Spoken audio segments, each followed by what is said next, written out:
Le 30 avril 1865, Napoléon III est en visite au Salon de Paris.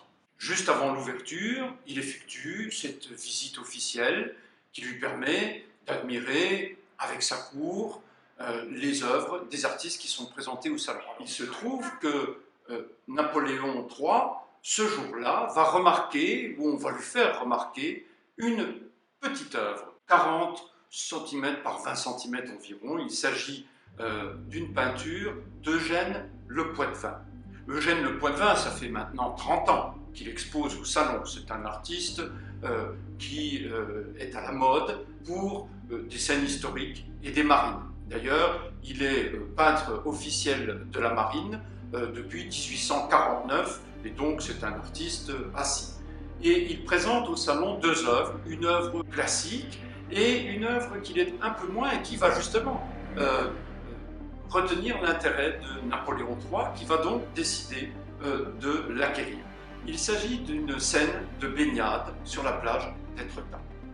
Malheureusement, cette petite huile sur bois est aujourd'hui disparue. Il ne nous en reste que des photographies comme trace, et une trace évidemment dans l'inventaire de ces œuvres exposées au salon et des œuvres achetées par Napoléon III. Donc pour s'en faire une idée, il faut se reporter à d'autres œuvres qu'Eugène Le Poitvin a réalisées à Étretat. Eugène Le Poitvin découvre Étretat en 1831 et décide d'y installer un atelier. Il vient à Étretat à la suite d'autres artistes, évidemment des artistes autochtones de Normandie qui sont de la veine pittoresque et qui rendent compte donc de ce paysage désormais fameux.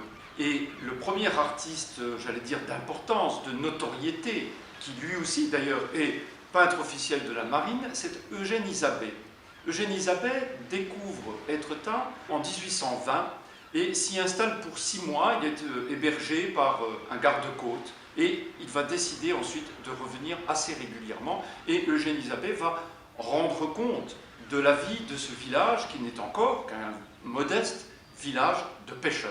Et donc, alors que dans ses œuvres classiques, il rend compte des scènes historiques, des scènes de marine, ici à Étretat, avec des peintures qu'il exécute assez rapidement, il s'attache à quelques détails et puis ensuite il floute le reste du paysage, il s'intéresse à la vie des pêcheurs sur la plage d'Étretat. Mais le véritable inventeur d'Étretat, du moins selon les dires d'Alexandre Dumas, c'est bien Eugène Le Poitvin. Nous disposons donc d'un corpus d'œuvres qu'Eugène Le Poitvin réalise à Étretat, et un peu comme Isabey, au lieu de représenter ce qui fera le succès d'Étretat dans d'autres factures esthétiques, Eugène Le Poitvin, lui aussi, s'intéresse dans un premier temps aux habitants, aux pêcheurs, qu'il peut côtoyer au plus près de leur activité, au plus près de la plage. D'ailleurs, s'il dispose d'un chalet qu'il a aménagé sur les hauteurs d'Étretat, il a aussi aménagé un atelier qui se trouve presque sur la plage, en tout cas vraiment à proximité immédiate. Un atelier qui d'ailleurs sera par la suite utilisé par quantité d'autres artistes qui viendront y travailler. On a notamment Gustave Courbet, dont on sait qu'à l'intérieur à partir de cet atelier-là, il réalise un certain nombre d'œuvres, des séries de la fameuse vague à Étretat.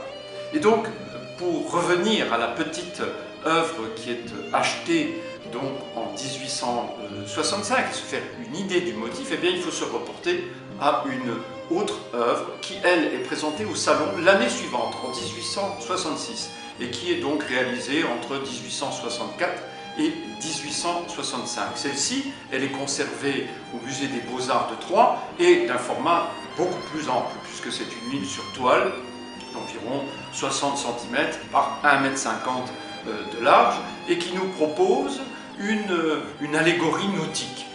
On y voit le ponton, le plongeoir qui est installé, mobile, qui est installé sur la plage d'Étretat, et au pied de ce plongeoir, dans l'eau, sur ce plongeoir même, eh bien, ma foi, une foule d'estivants s'égaie. On y retrouve à la fois des habitants du cru, mais on reconnaît aussi quelques personnalités qui y sont présentes, notamment le peintre Landel ou encore Eugénie Doche, qui est l'une des actrices à la mode, qui s'est fait connaître notamment dans le rôle de la dame aux camélias. Et si l'on observe encore un peu plus dans le détail cette œuvre, eh bien on se rend compte qu'un personnage qui va devenir célèbre y est présent tout au bout de ce plongeoir. Dans l'élan, juste avant de plonger, il y a un jeune homme qui est là. De qui s'agit-il? Ce jeune homme, c'est Guy de Maupassant. En effet, la famille de Guy de Maupassant est originaire de la région. Guy de Maupassant est né à Fécamp, très loin d'Étretat. Il connaît bien la région et surtout, après la séparation des époux Maupassant, Laure, la mère de Guy de Maupassant, décide de s'installer dans une villa à Étretat. Et Guy va y passer des années heureuses de sa première enfance, de sa jeunesse. En tout cas, des années juste avant qu'il aille au séminaire, qui sont marquées par toutes les joies qu'il peut découvrir. Il s'égaie dans les champs, dans les vallons soyeux du pays de Caux, et évidemment, promenade au bord des falaises, baignade, canotage, etc. En 1861, Laure de Maupassant, la mère de l'écrivain, s'installe dans sa propriété d'Étretat, une villa qui porte le nom des Vergers. Après le succès littéraire de la Maison Théier, Guy de Maupassant achète le terrain mitoyen et décide d'y faire construire une maison, bientôt appelée La Guillette. C'est dans ce lieu qu'il termine son bel ami en 1888 et qu'il écrit Pierre et Jean durant l'été 1887.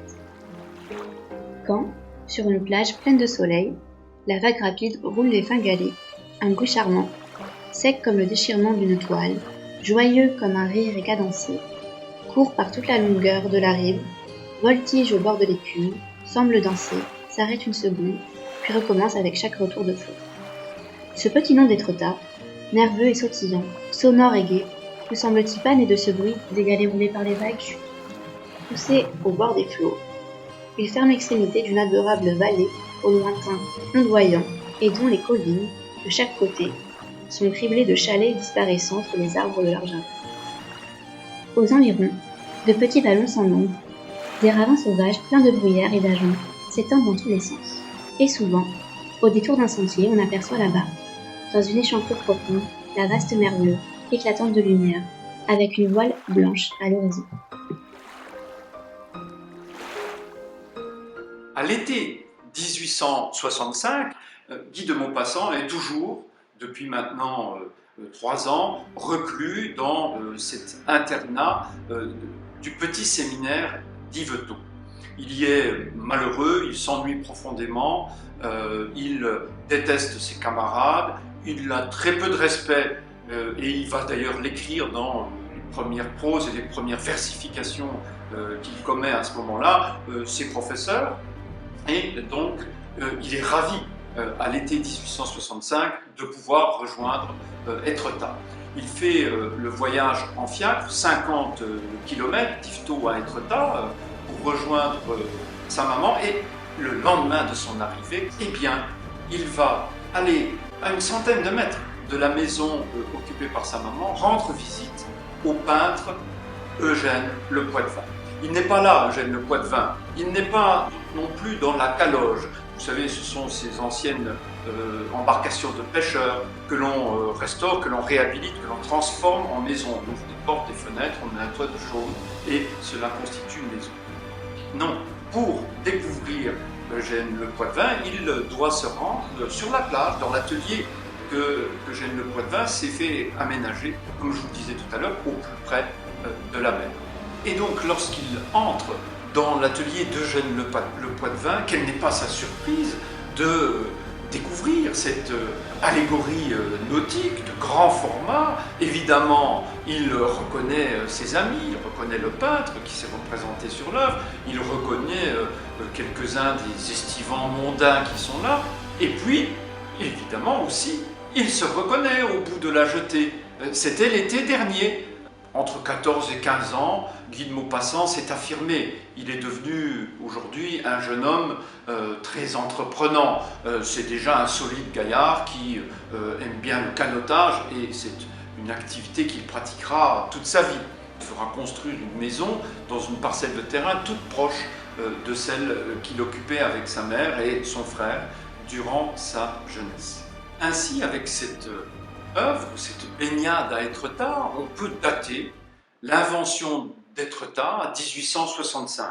Or, une trentaine d'années après, un peu moins, le train viendra jusqu'à Étretat et amènera les flots d'Estivant. Jusque-là, il faut bien le dire, c'est la bourgeoisie, l'aristocratie, ceux qui peuvent se permettre de prendre des vacances, qui fréquentent ces stations balnéaires, et Étretat, à ce titre-là, est l'une des plus flamboyantes de ces stations, puisque viennent s'y installer, outre un certain nombre d'artistes, eh bien, le tout Paris. Mais ce que tout le monde retient, c'est évidemment le caractère avant-gardiste d'Eugène Le Poittevin.